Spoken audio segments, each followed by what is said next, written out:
You are listening to the People Centric podcast, where we talk through the toughest challenges that people face at work and give practical advice to fixing those challenges.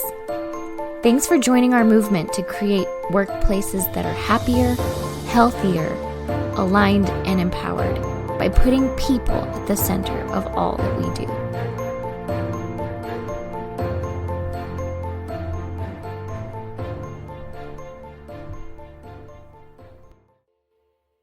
Hey, People Centric leaders. This is Don Harkey. I was going for a walk the other day, and I like to go for walks in the morning. And it's time, first of all, to get some exercise. I'll walk at a pretty good pace, and I just walk around my neighborhood most of the time. And a lot of times I'll put on like a podcast or something like that, and I use it to learn something new, or sometimes I'll use it to think about like what my day is going to be like and how I'm going to attack the day, all the things. And it's a good way to get kind of set up and get some physical activity in the morning. And we recently had a session with a friend of ours, Andy, who is kind of our team therapist. I'll say it like that. She's a professional therapist, and she works with several people on our team as kind of a benefit of working at People Centric. And she came and talked to our team as a whole about some of the just normal stress that we encounter in our job. A lot of the stuff that we do, everybody encounters stress at work, but we work with a lot of teams and people who are struggling with stuff. And when you do that all day long, that adds a little bit of extra stress. It's seldom when we call a company or a client and they're like, "Yep, everything's great. Everything's great. Everything's fine." People call us when, okay, things are not, this is great over here, but I need some help over here. How can we solve this problem? And it kind of wears on us. So we have to figure out how to manage that. So we brought her in to have a conversation about that. And she talked about getting in your head or getting outside of your head. And we thought it was a pretty cool concept. So we wanted to bring that here. And I'm going to tie it back to my walk, because one of the things that she talked about is getting in your head of saying, okay, you're always thinking about stuff. You're thinking about work. You're thinking about home. You're thinking about all the things you need to do versus just experiencing life on the outside. Like what is life on the outside doing? And so she talked about like walking in nature and all those types of things. And I thought, well, I go for walks every day. And Andy asked me, well, what do you do when you're going for a walk? Like, what's in your head? And I'm like, what's in my head is, oh, I got a meeting coming up today and I got to do this, this, and this, or thinking about details, or listening to a podcast and trying to learn something new or whatever. That's what's in my head. But you said like there's moments that you just need to reconnect with reality around you. And one of the things that Stephanie on our team suggested was she said she likes to run her hands under cold water. And I said, well, that's a pretty cool idea. So it just kind of shocks you into the moment. I said, it's kind of like running through a cold sprinkler. So the next day I'm out for my normal walk and I'm walking and I've decided like I'm going to try to reconnect. So I'm just playing some music now in my headphones, but I'm playing like music that's more background music that I know. So I'm not really getting into the music kind of thing, but and I'm trying to walk. I'm just trying to pay attention to things that are happening around me. And I saw some weird things. I saw two rabbits that were running around. One of the rabbits ran around this mail post and this bird was just standing there watching these two rabbits. And the rabbit ran around the mail post and saw the bird and it scared the rabbit and not the bird. And I just thought that was funny. Like I normally wouldn't have seen that. I would have walked right by that. And then at one point I walked up to a point in the walk and the neighbor's sprinkler system was on and it was sprinkling over the sidewalk. And so mindlessly, I just started to kind of walk around it like I would normally do. And I thought to myself, wait a second, I just talked about this. So I took off my glasses and I stuck them in my pocket and I walked through the sprinkler in the morning. And the cold water hits me. And, it's the summertime and it's hot outside here in Springfield. So, I mean, it was already almost 80 degrees first thing in the morning.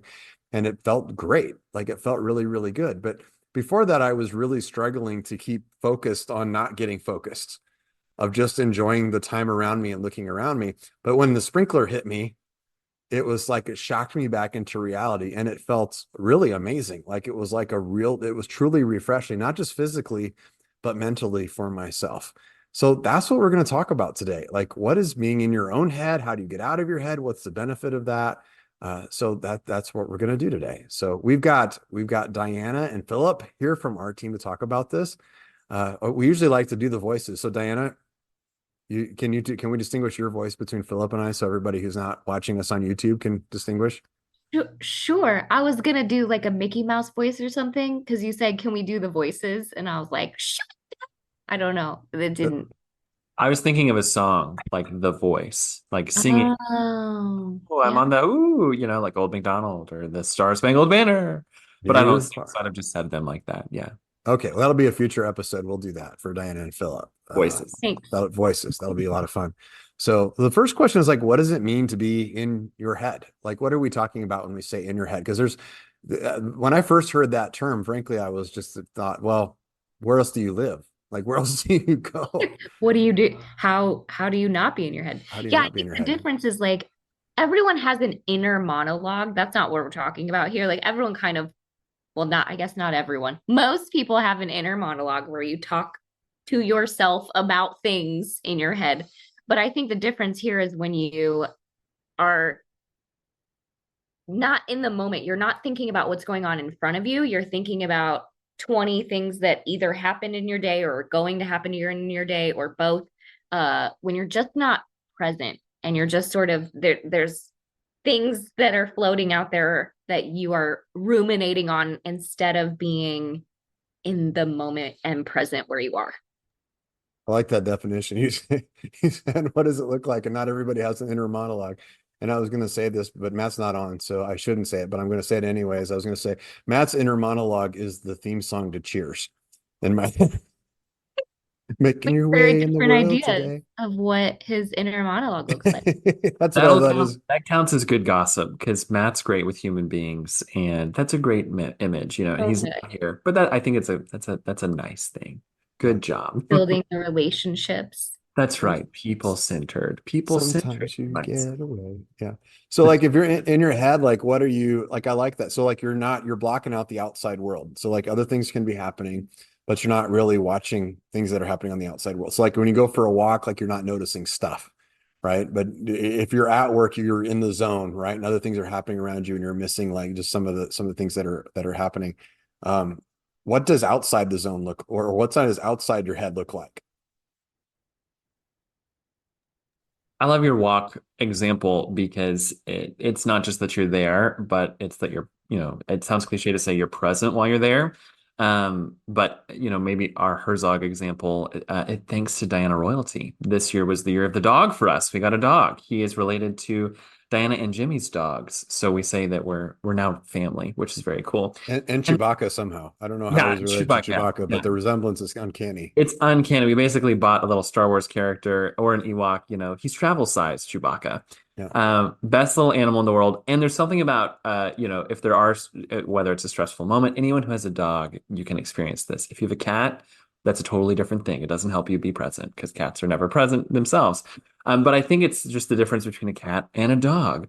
All cat lovers are not going to like this analogy, but a dog is just there, like the second I open the door, our little dog is just like there and ready. And I think even for ourselves, Claire and I notice if we've been really busy, whether it's just stress or being in our heads, based on our own little dog, just like the way he'll come up to us. If it's been a really long time of us not being really present, even though we're physically there, he lets us know, with like a bop of his nose or he wants to play. He just will stare at us until we then give him attention. And I think not that people are dogs, but I think it is a similar, like a measure, I guess you could say, when I'm with people and I suddenly realize, oh, like I am not actually here with them. They don't bop me the way my dog does. But I think there's signals, right? And you're like, oh, okay, let me like zone back in and be here. And your example of like put things to the side so you can really be with someone. And so I think that means you not only just listen and engage better, but I think it's also when you leave. Like you specifically remembered a rabbit and a bird that you probably have seen many rabbits and birds on your walks, but they didn't really stick out to you. But when you're present, I think these things connect to you better when you are thinking back on what happened. Yeah, a dog going for a walk sure notices all that stuff. Right? They notice everything that's happening around there. There's a butterfly, there's a bug, there's a sun, there's all that stuff. Yeah, it's really easy to I was thinking of a video I saw recently where there was a concert violinist who plays for, if you go to see him play and play a concert, you're going to pay, hundreds of dollars for a ticket. And he went to like Grand Central Station or something and just set up in the middle and just dressed like a regular person and did his concert out in the middle of everybody. And they showed the camera of everybody just walking by him and not even stopping, not even thinking, not even taking a moment to realize like there's a virtuoso violinist playing beautiful, beautiful music. right there in the middle, but you're just walking by. One of the things that I thought was cool about that video too, side note, was that the ones who stopped the most were the kids. Like it's the children who are walking, who are in the moment, who are looking around and trying to absorb things. It's like it's kind of a learned activity to get in your head and to think of things. So is it bad to be in your head? Like I'm sure some people are listening to that. Like, is it bad to live in your head? I hope not, because I am there a lot. So I hope not. I think it's perfectly natural for people to do this, to think about the things that are going on in their day, to think about the next meeting, to think about, what you're going to make for dinner tonight, right? It's a form of multitasking, if you want to put it that way. So I think it's perfectly normal, and I think everyone's going to do it. But I do think there's a lot of value to, when you need to be present, figuring out how do you do that well and how you can get out of your head, because we're so trained, I guess, mentally trained to be in our head. Like it's a constant. So unless you're actively trying not to be, it's a little hard not to be. So I think there's value in figuring out how do I not be when I want to not be. I was thinking there's probably some people that I've known in my life that I'm like, you probably could use a little more time in your head.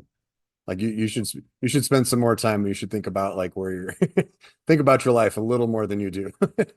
Right? Plan things a little more. Think about that. Yeah. Yeah. So then I guess what's the benefit of getting out of your head then? So like why are we saying that it's because I think what we're describing is a natural human condition. So we often talk in people centric about the science of the things of why we work, how we relate to each other, how we communicate. But then we turn it around to the engineering and say like how do we use the science? You could say we're flawed as humans. I don't like to think we're flawed. We're designed the way we're supposed to be designed. The question is like, how do we manage that design? So we're supposed to work in our heads sometimes, so that's not bad, but what's the benefit of getting out of our heads every once in a while? I won't speak on behalf of Diana, but I know we both like a good plan, a good outline. And so, as someone who empathizes with that, anyone who's listening who's like, I need a plan before I start something, I totally get that. And I think that's the challenge for leaders too. If you're like, hey, we have a specific initiative, or we have some really specific goals, and I have this, or I'm about to have a hard conversation, and I have the end in mind, and I've planned this out. I think the challenge is to still know where you're going, but then to also still be with people in reality as it is happening. And I think that's one of the cool things that we get to help people do. Lots of really brilliant ideas. A lot of them come from people's own heads, but it's how they share those with others. So whether it's getting a bunch of different people together for a step team, different teams and departments together, I think that's one thing that helps kind of hack our in the head, because there's a new person talking to you about something that you may not have thought of before. And so it literally forces you to be in the moment if you're engaged. And so I think there's some practical things that help you do that, but leaning into a goal in mind and also making it real and interesting in the moment. Yeah. Yeah, for sure. I know that like I'm in my head a lot, and if I'm in my own head all of the time, I'm the only voice that I'm hearing. And I think that that's a huge disservice to whatever else is happening, because I should hear other people's ideas and thoughts and feelings, and I should get other people's input. And if I'm too much in my head, that even if they're giving me that input, I'm not necessarily hearing it, right? I'm not really processing it. So it is important to like shake it out and be like, okay, I'm going to be present in this moment and really hear someone and really take their thoughts into account and put those thoughts into my head so that I can later be in my head with their thoughts too. Have you guys ever had the experience? And maybe this is an opportunity for both of you to say, no, Don, you're nuts. You're crazy right now. But like I will be driving to work, and if I get really, really lost, like I'll be anticipating something that's going to happen at work, and I will start to play it out in my head. And I can put the characters of the people who I'm going to be meeting with in the room, and I will actually can get like mad at what's going to happen or excited about what's going to happen with, and it hasn't even happened yet in my head, but I'm actually having an emotional, like visceral response to what's going to happen. And early in my career, I didn't even know that I was doing that. And I would go into a meeting and I would be like, I'm about to present to this group. Like when I was in 3M, I can remember several meetings. I'm going to present to this group of engineers. And I know this one engineer is going to probably poke a hole in it. And when they do, they probably are going to they're doing it because they really hate me and all this other stuff. And I'd be mad going into the meeting. And then the meeting would come up, and then that one engineer would raise their hand and say, I just have a quick question. And I would shoot it down because it was like, It's like I was already there. Like, I already know what you're gonna do. Shut up. It's not gonna be. And people in the room would be like, "What is wrong with you?" Have you guys ever had anything like that, or am I just need some more help? Nope, nope. Unfortunately, I think it's pretty normal. I have whole conversations with people in my head, like I play it out, and yeah, every time I actually have the conversation, it does not go the way that my brain thought it was going to go. Like, not a single time has it actually gone the way that my brain said it was going to go in the conversation that I had in my head. Yeah, And there's some benefit to doing that, right? So like you're sure. thinking ahead, you're thinking about what things do I need to know, but there's going too far, I think is what we're saying. Like if you stay in it so long that you trigger all the emotional, visceral responses to everything, then it starts to create stress and it creates anxiety, which then doesn't put you in the right mindset, right? We talk about living in your limbic system, which is the emotional side, versus like your neocortex, which is your logical side. Like we have to be careful about all of that. One of the things that's powerful too, and Diana said this, if you're the only one in your head, you're only hearing one voice. And there's something to, I think, throwing it in the appropriate way at the appropriate time, whoever that might be. Getting those thoughts out of your own head, I think, is also when the reality of like how close to reality that is or isn't comes to light. So especially if you've imagined this terrible, crazy situation where that other engineer at the other end of the conference table is going to bring up that stupid idea that I know they're going to bring up. Instead of cutting them off, if you let them talk, you're like, maybe it is a stupid idea. But it'll probably filter itself out with wonderful leadership and influence, or it's a great idea, and you're like, oh, I actually would have cut that off and undermined a bunch of opportunity that could have happened. So I think that's the other part of helping people know how to say and do these things, which we talk about psychological safety a lot of times. I think it ties into this a little bit.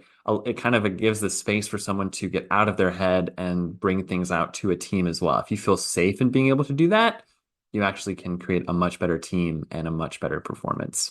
Yeah, I like that. Andy said something I thought was really good yesterday, or when she came into our team, she said, like, when she's getting those emotions and you're in a moment, she has like, you feel the emotions, and she always envisions like a closet. And she's like, I'm going to take the emotion out of my head, I'm going to put it in the closet. And so that because I can't deal with that right now, I'm going to put this over here. And I think if you live in your head too much, like your closet's filling up. Like that the emotional responses are coming up, but you're filling up the closet. It's that closet, like our closet. We have the coat closet in the front of our room, and it has like there's only 4 people that live in my house, and there are 117 coats in there. I don't know where all the coats have been or gone. And I feel like we donate coats. Like I feel like we give those away, but it just like stuff just goes in there and it never comes out. It's like the Hotel California. You can check out, but you can never leave kind of stuff. And that stuff that there's a word for that. I think when your closet gets too full of what it causes, and I think the word is anxiety. It causes anxiety. So she talked about how you can when you ground yourself and you get back to reality, then you can think better about you can kind of reset. It's like a reset for your brain. It doesn't clean out the closet, by the way. It just helps you to reset and go like, okay, I'm in this reality, and it helps you to put away all of that stuff for a little bit longer. So it helps you to I like reset as a good word. It puts you into a different mindset. And then once you're in that mindset, step 2 is later you have to go back to the closet. You have to go back and you have to check out the stuff. So like, well, that's one of the things that we talked about as a team is if we have a whole day, if Philip has a whole day of dealing with several difficult clients, and Diana has a whole day of dealing with several difficult clients, and I have the same day, and we're all carrying those things, and we all just take them home with us, and we never talk about it, and we never address those things, then it creates a problem. It creates anxiety for all of us, and it creates stress, and you get things like what was the word? The fatigue, Passion Compassion fatigue. fatigue. you get compassion fatigue. Thank you both. Yeah, you get compassion fatigue. That's what triggers compassion fatigue is I'm trying to be compassionate all day long. So, but you're putting your feelings in the closet for so long that your closet can't hold anything anymore. And then you say, I can't be compassionate anymore. So it's kind of a 2-step process of check out. You got to check out. You got to get regrounded in reality. That resets your brain to allow you to be in a good mental state to be able to handle that. And then you got to open the closet with others. So the question, yeah, go ahead, Dana. When I was gonna say, if you don't open that closet, like it's gonna pop open on its own in a place that is weird that you don't really want it to open, and it's gonna happen. It actually weirdly happened to me last night. It's my house has been a mess. My I have contractors here. It's loud, it's dirty, it's dusty, everything's all over the place. Work's been pretty busy, and we've had some high stress clients, and my friends are going through stuff. And yesterday I was at Lowe's in the very back corner looking for something, and their lights shut off. It went dark at Lowe's. And I stood there for a second, and when the lights came back on, I was like, oh my God, I'm incredibly overwhelmed and overstimulated, and I cannot do this right now. Like I can't.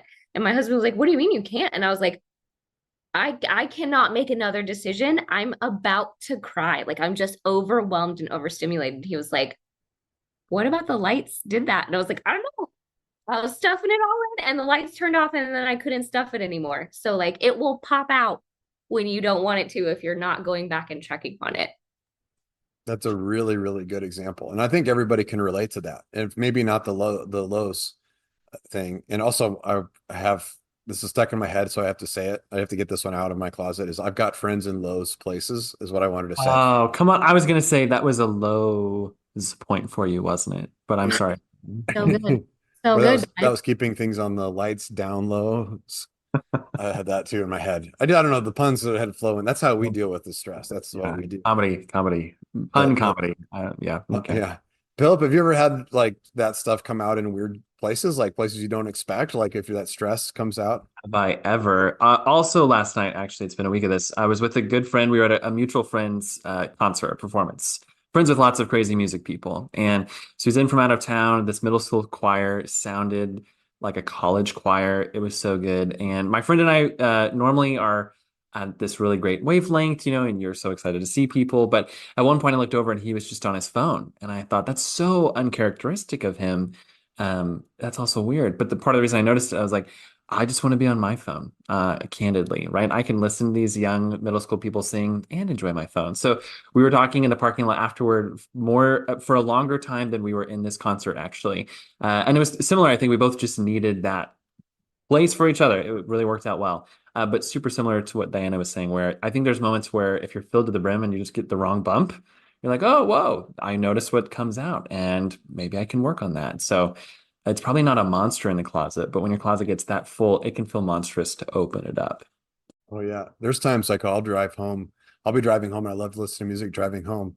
And just the right song will come in at the right time and it just like triggers something. And you're just like suddenly super emotional.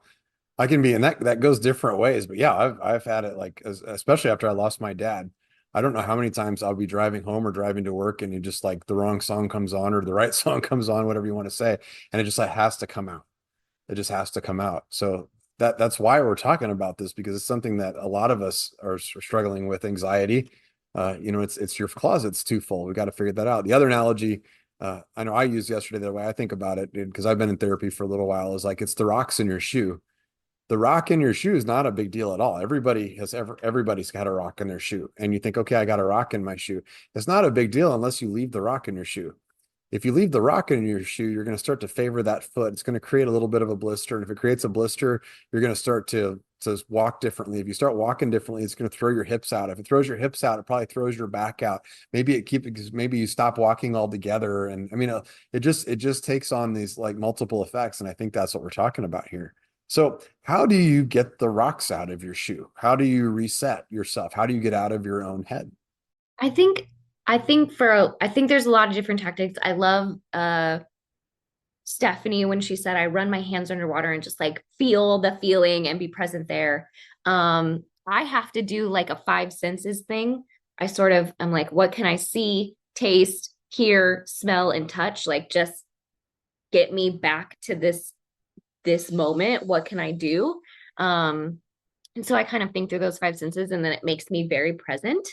And then once I'm present, I can kind of be like, okay, what happened today that I need to talk about, that I need to process, that I need to look at? Like what happened that I need to open that closet and look in it? But I have to first find the reality of the moment and be present in it before I can go backwards, you know?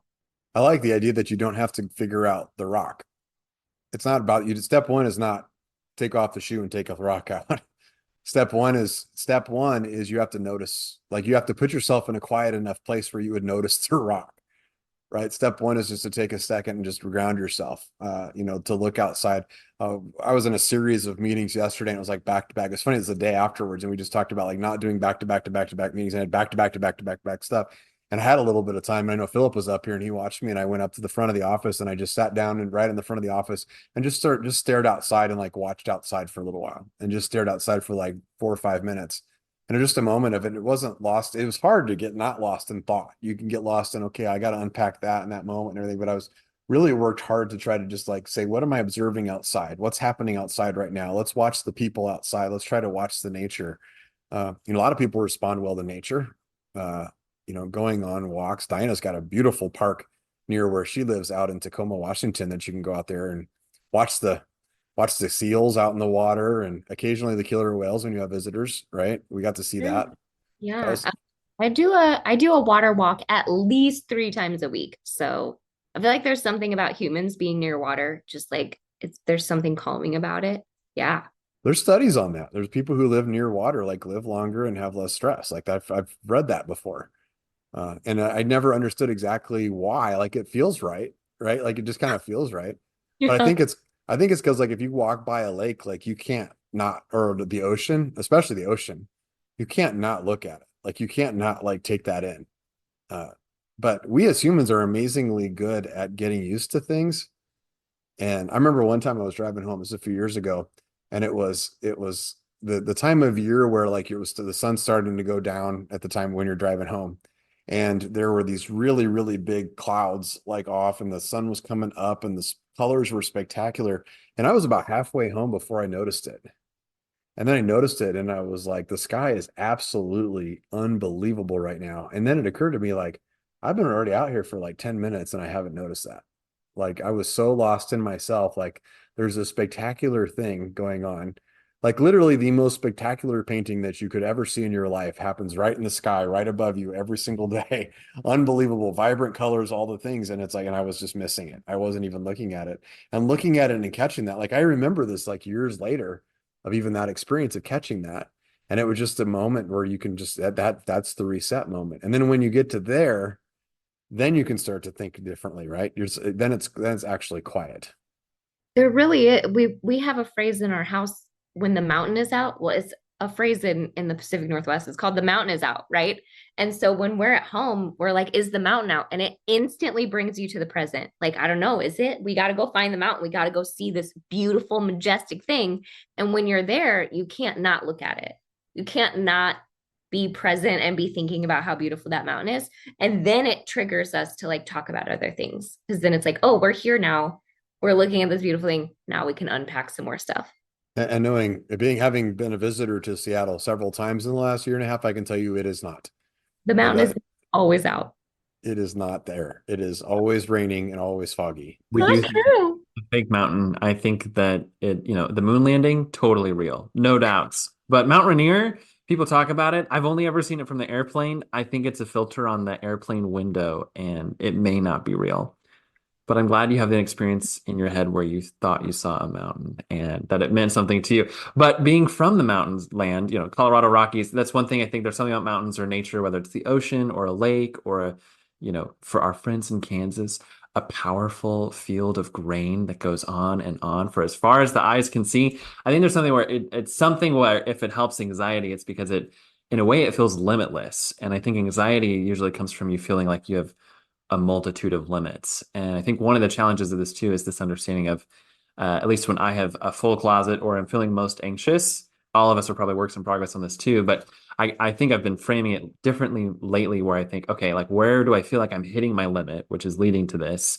And then like, is this a limit worth like either helping, like pulling someone in to help me then like overcome these limits and we're doing something better together? Or if I've hit my limit here, is it worth even going on, like maybe accept some limits as gifts and then move on? I think that's the other part. If you're in your head too much about a lot of limits that can't change anyway, then you are in your head because you can't make a difference there. So find a place where you can.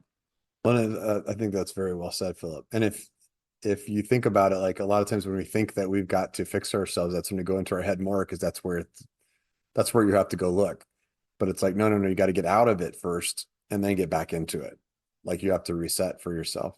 So I liked some of the tips that Andy gave, like during the course of the day. Like, so like you're at work. So like if it's real practical things of like when you can, like take a little break between things and ground yourself in reality, run your hands under some cold water, take a second. I posted this on LinkedIn and Christine put on there and said, hey, what she likes to do is she takes a piece of sour candy and she keeps it in her purse and she'll take a really sour candy and it just kind of shocks you into like, you can't not notice that, right? It pulls you into that.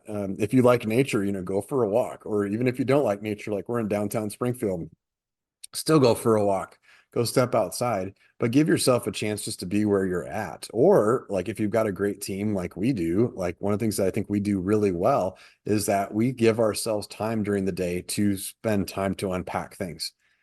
Let's talk about that, right? So you ground yourself in the reality, and then you also meet as a team and talk like, hey, that was difficult. You're not in problem solving mode. A lot of times I think our team does a really good job of this, of just saying like, hey, I was in this call and you're like, yeah, that must have been really hard. And yeah, they still haven't made these changes yet. And like, yeah, I know this is really struggle, and it's not, hey, let's all, we know when there's problem solving mode, which sometimes we get into, but sometimes it's just like, hey, listening. Yeah, let's struggle together and know that other people are part of this. What other tips you guys have just for people during the workday to get out of their own heads? I think, like you said, it's important to take a break, go for a walk if you can go for a walk, even if it's like around a conference room table and you can just like move a little bit and because I do think that exercise and movement and that kind of stuff is really helpful for your brain. So I'm not saying you have to go run a marathon, but like do a couple of laps around the office. I think it'll totally reset how you're feeling about things. Said this really sad image of somebody just walking around a conference table. I don't know why that struck me. I actually walk around, I used to walk around the conference table at People Centric a lot. And now I pace like my dining room table. Like there's just something about it that I like pace and it gets my brain thinking differently. I don't know. That's good. I like that in terms of pacing around. Just go for a walk and just do something different. Yeah.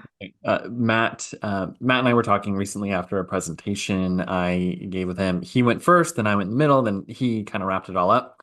And one of the things he shared with me, which was just very, very great. We talked about how it went in some areas, and one of his things was just like also have fun. And I think that again, not to just say like, oh, randomly have fun, everyone, everywhere, at all times. But I think if there's not an element of fun, I don't know how, Julie Andrews says it in the song, I can't remember, but You something about find the fun and snap. The job's a game. that's it. That's it, right? Perfect. I knew that Harky would pull it out. But there's a piece of it too. I think if work becomes to gets to the point, especially when you're doing work that is exciting and honoring, like especially for us, at least within the realm of what we do, we get to be in really amazing places with people who are working on very real things that make a difference in their lives. So that should be important, but having fun with that makes it not only more effective, but I think it also makes it just better for us. So I think there's whatever job you have in the world, there can be fun involved with that too. I think that's really cool. I forget sometimes that like I'll be doing something that's not fun. Reconciling a bank credit card is like not fun.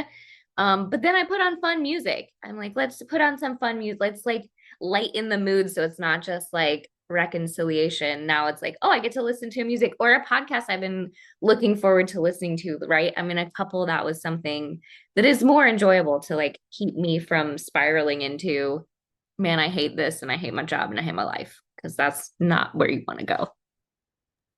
Yeah. I also, Diana, sorry, I'll talk to you later about hating your job, hating your life.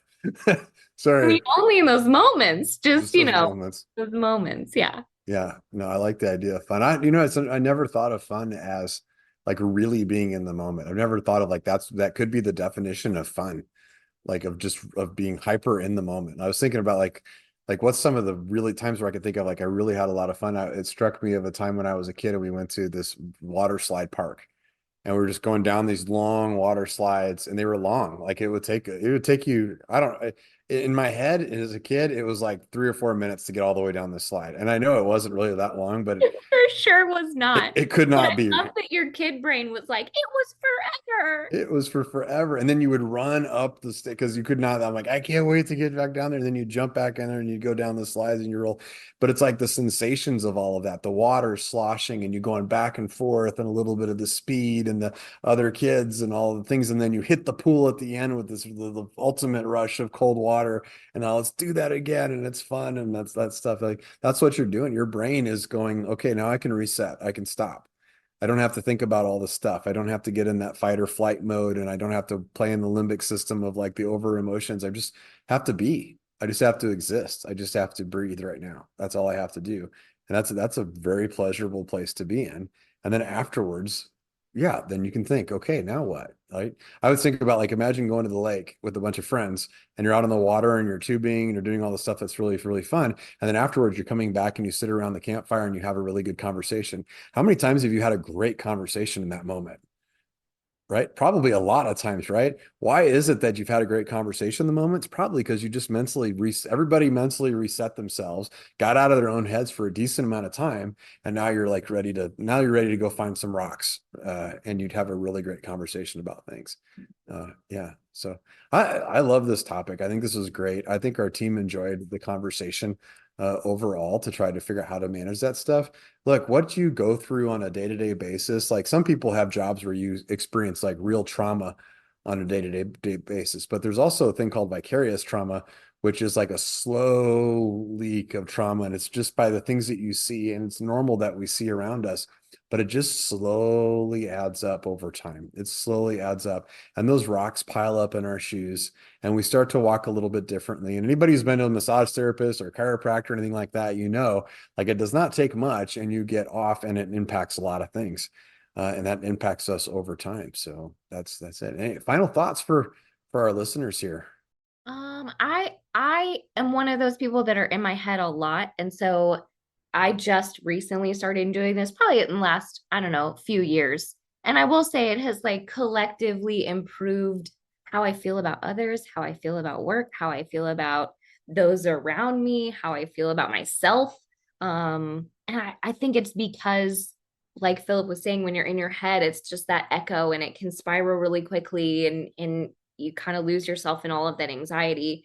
And if you do just take a minute to just unpack it, open the closet door, get the rocks out, it really will feel like nothing. It'll feel like, oh, I just talked about this thing. Like it's not a big deal, right? I talked about it, I cried, I talked about it, I let it go, whatever it was. But then it's not that collective buildup that's happening all of the time. And I think it will genuinely improve how you feel about everything around you if you just empty the rocks every once in a while. That's good. Last thoughts, Philip, for the listeners? No, yeah, I love this. I love our team. I think just the benefit. I feel really privileged that working with our team does allow this. Even on Monday, I was just really honest about a few specific areas that had been stressing me, and I kind of voiced, over the weekend, I was thinking these things of if X, Y, Z, Q happen, then Z Z beta happens and then the world falls apart. And I know that's not true and you all support, but that's how I felt. And I realized it was impacting how I was, interacting with the team around me. I was not as present for a 2 week period. So I appreciate, that we have a space where we can do that with each other. And if you are at a workplace where you think this is laughable, I would love to do this, but that doesn't exist. I think you are a part of making that change happen, and at least take the time for you to find spaces where you can make this happen, whether that is nature, whether it's therapy, whether it's a friend. These are important things. I love that point, Philip. If you can create, you influence your team, right? We're all leaders. That's one of the things that we say a lot. If you're listening to this podcast, you're a leader. Congratulations. By the power invested us as People Centric, we are making you a leader. Go do something different at work. Like go if your work is boring and dull and people around you don't do stuff, like challenge that a little bit, bring a little squirt gun to work or something and to squirt somebody or wear your slippers to work. Diana's shaking her head. Do not bring a squirt gun to work. What? Okay. Yeah, I just don't do that. No, do Something something else. something fun. Something Something fun. fun. Yeah, Do something fun. some do something fun. Bring So, cookies. Everybody loves food. oh, people do love cookies. Yeah, that's I wonder if there's an office around here that has cookies in their office. Yeah, we have cookies in our office that we can heat up every once in a while. That's amazing. So, all right, well, go out there, get out of your own heads. Like, listen, you have been listening to this podcast. So right now you are literally in your own head. You're in a moment where you are taking in things from the outside, but now take a second and process this by not processing it. Don't sit down and think about it. Don't take the notes. Go for a walk. Go do something different right now. Give yourself just 5 minutes to just observe the world around you and just allow yourself to exist in the world. Let your brain reset. You're going to be surprised at how more productive you will be when you get back, and then you'll be able to think about and process this stuff later. So, thanks for joining us on the People Centric podcast. We love you guys. Not all of you, but some of you, most of you. You know who you are. Keep coming back. Let us know if there's something that you'd like us to talk about, and give us feedback. We love to know when you're out there. We love that when we're traveling around and we go to conferences and people stop me and say, "Hey, I love your podcast. This is a lot of fun to listen to. Yeah, this has helped me in these areas." We love those stories. We love to hear from you. So reach out to us. But in the meantime, we will see you next time. Thank you for listening to the People Centric podcast. We are so grateful for you joining us every week. If you like this content, please like and subscribe. Also, feel free to share on your social media with everyone that you know. It really does help us. If you would like to contact us, I have put our information in the show notes. Please reach out anytime. We love hearing from you. We will be back next week with a new topic. Until then, be well and lead well.